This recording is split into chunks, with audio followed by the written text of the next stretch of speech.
Hello, beautiful souls, and welcome to the Rose Code podcast, where we gather to journey through the sacred cycles of life, turning pain into power and wounds into wisdom.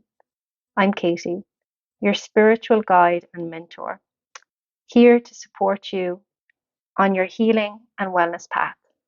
Together, we'll explore deep, transformative practices that awaken the divine feminine, helping you reclaim your power and thrive.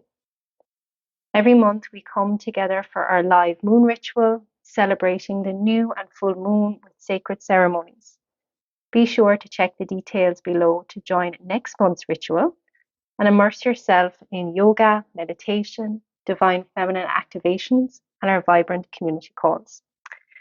Let's dive in and transform together. Good morning, sweet sisters. Welcome to this full moon cacao ceremony and ritual in the sign of Pisces. So I'm wondering how you're all feeling today, especially after the weekend, because it's a very, very energetic time.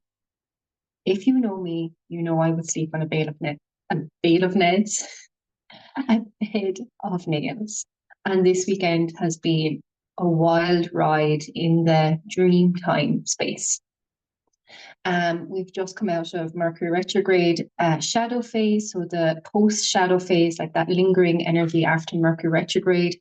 We had the 9/9 portal this time last week, and we had the 9/11 numerology day as well. So it's been a lot, and we are in eclipse season as well. So with all of that said, yes, things can be amplified, things can be amped up, things can feel a little bit more illuminated than usual, or a little bit more astropated than usual. So this is why it's so important to ground yourself, to go slow. Like, that's what I've been really observing in myself. I'm like, what's the rush? Like, when have you ever made a mistake when you took things slowly? It's only when you are rushing and racing and running, that's when you hurt yourself. That's when you make mistakes. That's when you have to go back and do it anyway. And it's my divine feminine that's coming in and be like, please, beloved sister, child, don't rush. Like, the more you rush, the more you're sending out those signals that I don't have time. I have to do this really quickly. We're brushing our teeth, washing our face in this mad panic. And what this does to our nervous system, it completely shifts us into the sympathetic, which is the fight or flight. And we're always on edge. We're always aware. We're always on, rather than be like, I'm just going to sit and be. So perhaps you're feeling the same, that you're rushing and racing and getting agitated. And it's like, what is this serving you? Where is this getting you? And a lot of the time, it's nowhere. So observe yourself over these next coming days when you eat, when you're, getting dressed. Can you just slow down, be more present, and be more mindful with whatever it is that you're doing? And your nervous system will thank you. You will soften, you will expand, you'll enjoy a little bit more. You might see something that you've never seen or experienced before. And this is what this time is gifting us, magic. Because the Piscean energy is very much about the dream state or the dream realm, desires, ideas, inspiration. And it's also connected to the water element, which is very, very emotional. So if you look at the sign for the Pisces, it's the two fish interlocked. So one is representing spirit and the other is representing matter. So we have the light energy or the subtle energy and the gross energy. And so many of us, especially here in this community, we struggle with being human, okay? But your soul chose to be here now in this body, in this human experience. And you can't taste your cacao when you're up in that spirit realm. You can't experience pleasure. You can't experience touch. You can't experience pain. Your soul came here to have this experiential life. So when you're getting frustrated at the humanness, the density of it all, ask your soul, what do you want me to do in this situation? How can I make this easier on myself? Where is, or guide me to the path of least resistance? And when you ask for the help and stop, being the problem, because we're the only ones standing in our way, so much abundance and support will flow in. But unless we ask, we can't receive. So the other messages that were coming through during this time is a lot of us are not living up to our fullest potential. So we're not stepping into who we came here to be. And I had a beautiful conversation with a dear sister the other day, and we were talking about our ascension, our growth over the last couple of years. And when somebody else shows you a mirror or shows you their perspective of you, it's like, oh wow, is that what you really think? Thank you for sharing that. Because we're so in our experience that we forget how far we have come, or how we've grown, or what we've experienced, because it can seem slow. But when somebody else shares with you, how they see your life and how they see your growth, you're like, oh, that's interesting. I didn't realize there was so much growth, or I didn't realize how far I've come in a short space of time. So that's why it's really important to have these conversations with yourself, but also with others who you love and trust and who are very like-minded. But we were having this conversation of how we still hold back because of judgment or fear, or relationships or things like that. So the question Spirit wants to ask is, what would you do, or who would you be if you weren't afraid? If you knew that you couldn't lose or fail? And even when I asked that question myself, it's like, wow, like the possibilities just go, really, really expand. It's like, well, I can be anything that I wish. Because again, I am the only person standing in my way. I'm the only aspect in my way. And it's just myself holding me back. And it's the same for you. And I know we have all different circumstances and stories and traumas and things like that. So I'm not by any means demoralizing that in any way, or saying that that's not an excuse. Of course not. Everybody has their path and everybody has their story. But when you start showing up, acting and feeling in the way that you see yourself in the future, you're that bit closer. But when we are in the spirit realm, or the intuition, or the etheric realm, and we're thinking, oh, that would be nice, but we're not bridging the gap. So we need to get on a vibrational match with our best selves, with our higher selves. And a practice that I do every single day is I ask to be put on the highest divine timeline, the path of least resistance, and the path of abundance. And I also call upon my highest self, and I merge with her, because there is literally no separation. But the fact that, I'm merging with her every day, it means that I have stepped out of that energy. And we do all the time, when we get angry, when, we lose faith, when we speak poorly about ourselves, because our higher self is like, oh, that's not in alignment with me, so I'm going to step out. So the more we consciously and consistently match up with our higher self energy, those feelings, those emotions, those visions, the more it'll become a reality. And it might seem light years away or miles away at the moment, but if you keep showing up every day to do the work.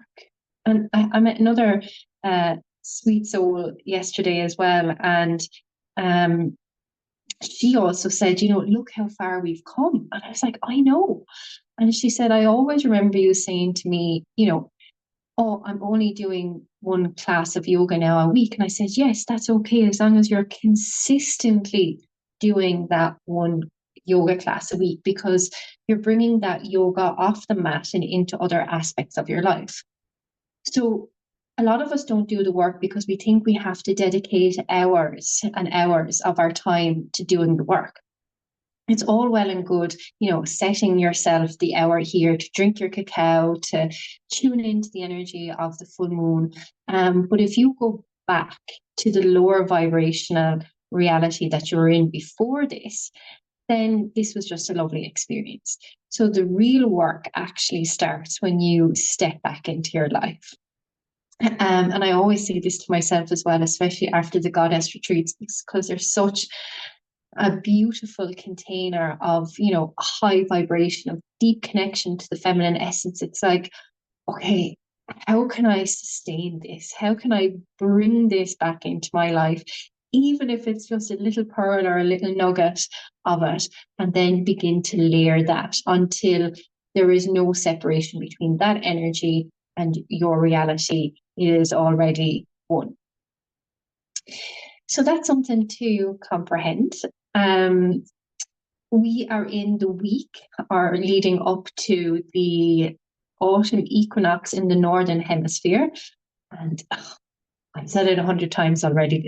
This is my favorite time of the year. I love autumn. I love freshness. I love the letting go. I love the colors. I love the smell. I love absolutely everything.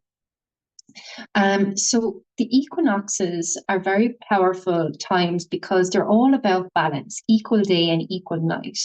And we welcome in the coming of the darkness, the descent. So we're going to the descent, we're going down into the feminine, down into the underworld. And many people resist that because they want to be in the light, they want to be in the summer. But the real creative, fertile, rich energy is in the descent. So just notice what you're resisting in yourself, leaving the sun, leaving the summertime, leaving, the warmth. What are you resisting, or what are you holding on to? The equinoxes are also very auspicious times when the veil between the worlds is very thin against spirit and this world. So it's a great time for manifestation. It's a great time for clearing karma. It's a great time for closing major chapters and major doors in your life. Because if you reflect back on this time last year, are you still repeating old patterns? Are you still trying to achieve the goals that you set out to achieve last year? And again, why is that if you're still in those patterns? It's because they're familiar. It's because we know what they are, because we like the familiarity, we like the comfort, we like being in the known. And sometimes we don't set high enough goals in case we don't achieve them, or in case we do achieve them and everything will change.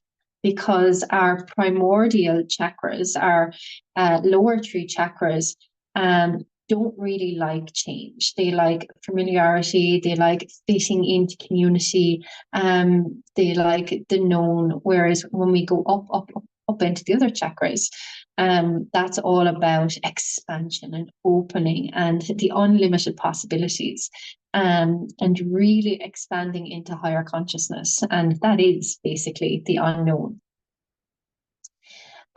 So you can read more exactly about what this Pisces full moon is going to bring in the community, in the blog, and make sure you take some time to reflect on those things that I shared, because it is those self-reflection questions and that time with your pen and your piece of paper or your journal, it helps you go below the surface. Because oftentimes when we meet each other, we're like, how are you? Yeah, I'm fine.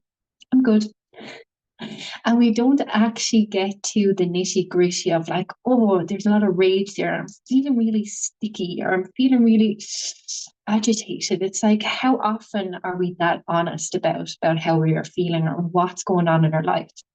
And then when we reflect back in weeks or months or years later, it's like, I'm still in that perpetual cycle. So it's a real wake-up call where you're like, right, do I stay doing what I'm doing, or do I change?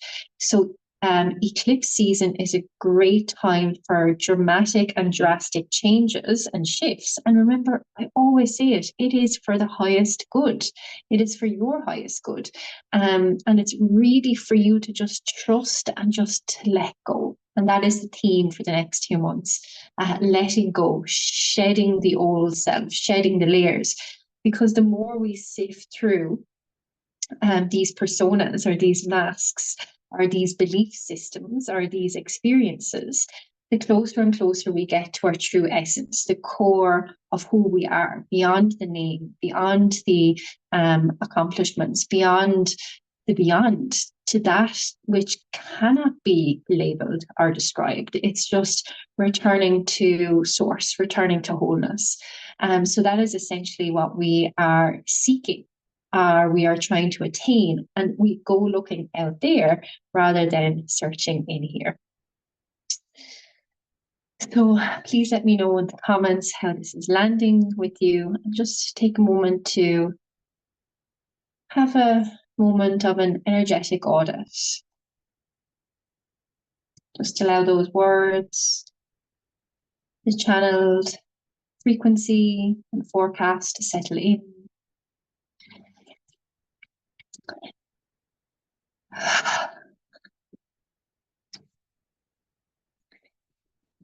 So I have two cards here, two decks. I have the Moonology and I have the Atlantean. A lot of this is coming through lately, and yeah, it's time to go back to what was pure and what was community. Because I'm seeing it all the time. People are so disconnected and disassociated because they are looking at their phones. So I see children like walking on the street. I see people in the gym. I see people at restaurants, and they're all like looking at this device and they're not taking in their surroundings. And it's so sad. So, we have to anchor ourselves in the light. We have to anchor ourselves in the present moment and stop distracting ourselves, stop allowing ourselves to be taken out of our bodies, out of our power, and put somewhere else.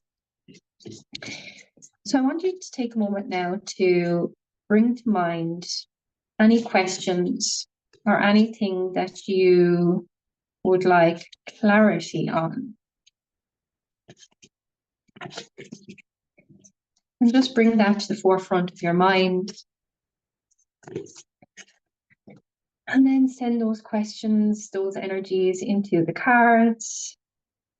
Take a deep breath in. And exhale. Let's see what the moon musing wants us. Ooh, okay. Loads. Okay, wow. Work through your fears. New moon in Scorpio. So, fear is false evidence appearing real. So when we allow fear to step in the way, we are stunting our growth. We are, letting our old self pull us back, or letting what somebody said to us keep us back. So as the saying goes, feel the fear and do it anyway. The next card is a fiery climax approaches, full moon in Aries. So, like I was saying with the eclipse season, drastic changes can happen. And I'm seeing a lot of the phoenix rising from ashes to the ascension. So, sometimes things have to burn to the ground, or sometimes things have to completely diminish so that you can rebuild this solid foundation. So it's like when you clean out that drawer or the wardrobe or whatever, it's like, oh, everything is so clean and fresh. And it's like, I can start again. So when we push through the fear, we ignite this new strength or this new power that we never knew we had. And that can help us climb the mountain, or that can help us get to somewhere that we need to get to in order to move to the other side. New moon in Gemini. Communication is key.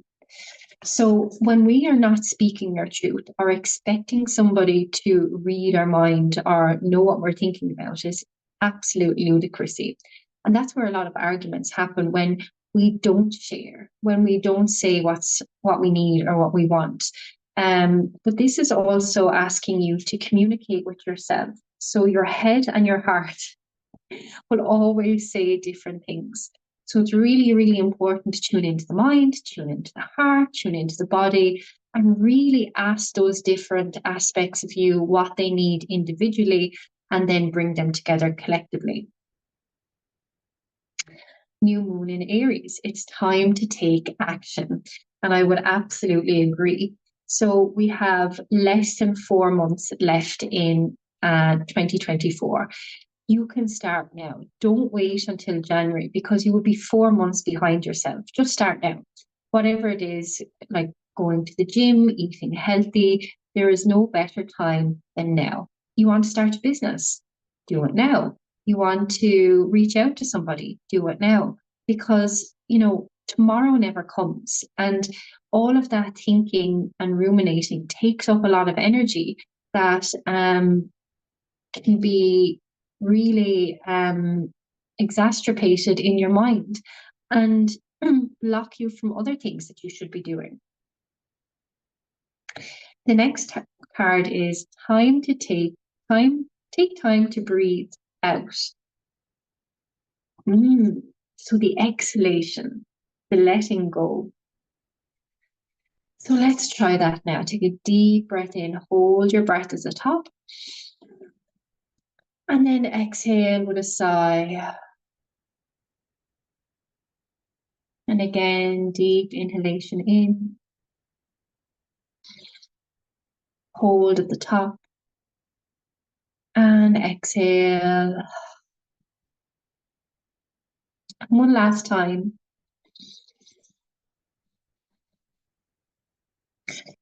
Hold at the top, and exhale. And just notice how that exhalation feels, that letting go, and how much more space it creates.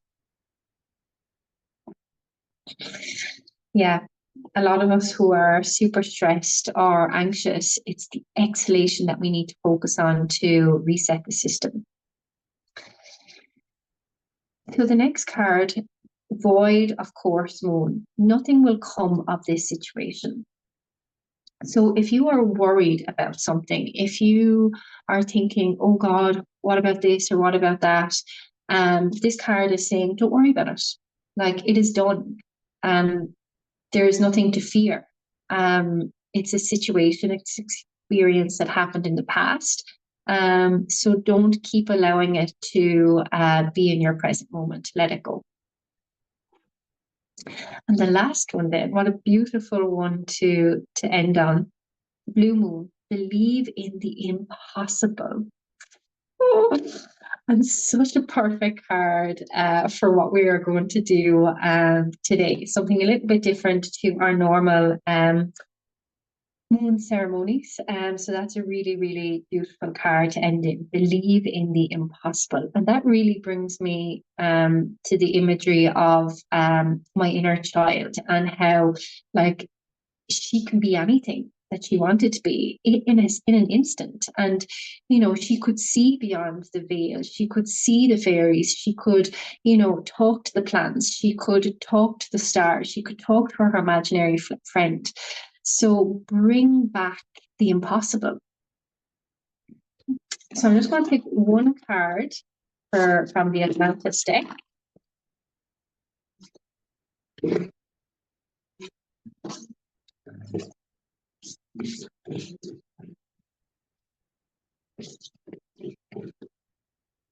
again, I want you to send your energy, your thoughts, your questions into the deck. Take a deep breath in. And a long breath out. And what one piece of guidance or advice does the Atlantean energy? Blessings. So look at all of the abundance here. And it says, and I will post this in the community as well, your guidance is to bless everyone you meet today. Blessings, silent or loud, allow a divine light to flow from you to others, whether it's friends, enemies, or strangers. This touches them with love and helps to open up their hearts. Bless food, water, animals, trees, knowing that they're lighting up the world around you. Remember, all that you give out returns to you multiplied. Use your power to light up the world. Oh, I just love that card. So it's telling you what power that you have through your intention. And we always want to anchor into the space of love in our heart, unconditional love. Okay, so I hope that you have your cacao ready. And if not, you can go make it now. Thank you for listening. If you're looking for more, don't forget to check out the Rose Code community in the description below.